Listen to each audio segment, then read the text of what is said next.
گۆڕ هەڵکەنێکی موسڵاوی گۆڕ لێدەدات.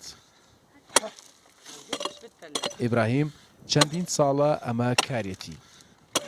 بەبیریدا نایەت بە هەموو تەمەنی وەک ئێستا پڕکار بوو بێت. لەوەتەی شەڕی مووسڵ دەستی پێکردووە ڕۆژانە چەندین گۆڕ بۆ هاوشارەکانی ئامادە دەکات و گۆڕستان گەورەتر دەکات.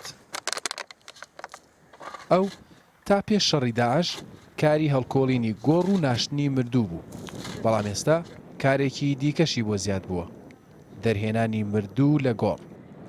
بەهۆی شەڕەوە خەڵکی مووسڵ مردووەکانیان لە باخچەی حەوشەکانیان دەناشت. ئێستا کە شەڕ لەبەری چەپی مووسڵ تەواو بووە، کاتی هاتووە خەڵک جارێکی دیکە مردووەکانیان بهێننەوە گۆڕستانەکان. پێشتر هەفتانە یەک یان دوو مردوومان بۆ داهات و دەمان ناشتن، بەڵام ئێستا جیاوازە. ڕۆژانە مردووی زۆرمان بۆ دێت، هەیە بە هاوام کوژراوە، هەشە مردووە و لە نێو باخچە و حەوشەی ماڵان نێژراوە و دووبارە دەریان دێنینەوە لێرە دەیانێژین.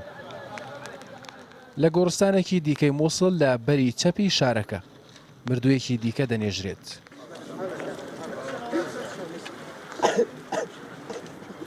بەڵام ناشتنێکی کاتی، چونکە ئەم مردووە کە شەڕ ئاوارەی لای چەپی مووسڵی کردهبوو وەسێتی کردووە لای هاوسەرەکەی لە بەری ڕاستی مووسڵ کە تا ئێستا لە ژێردەستی داعشدایە بینێژن.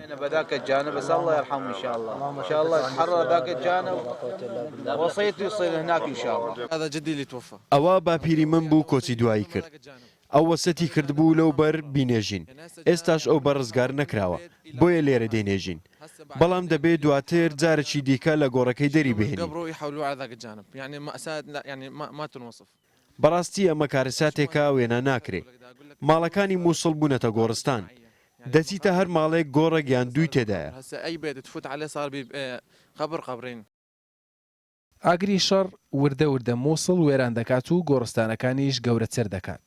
چەکدارانی داعش دەستیان تەنانەت لە گۆڕستانەکانیش وەرداوە.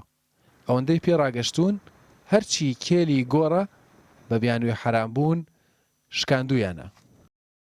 شەڕ و داعش نەهامەتی و کۆسپێکی وایان پیشانی خەڵکی مووسڵدا کە بە هەموو تەمەنیان شتیوان نەبینی بوو. بۆ خۆناغی سێمی شەڕیش نازاندرێت. مووسڵاویەکان چ ناخۆشی و نەهامەتیەکی دیکە بەرۆکیان دەگرێت. ناوەحسێن ڕۆداو مووسڵ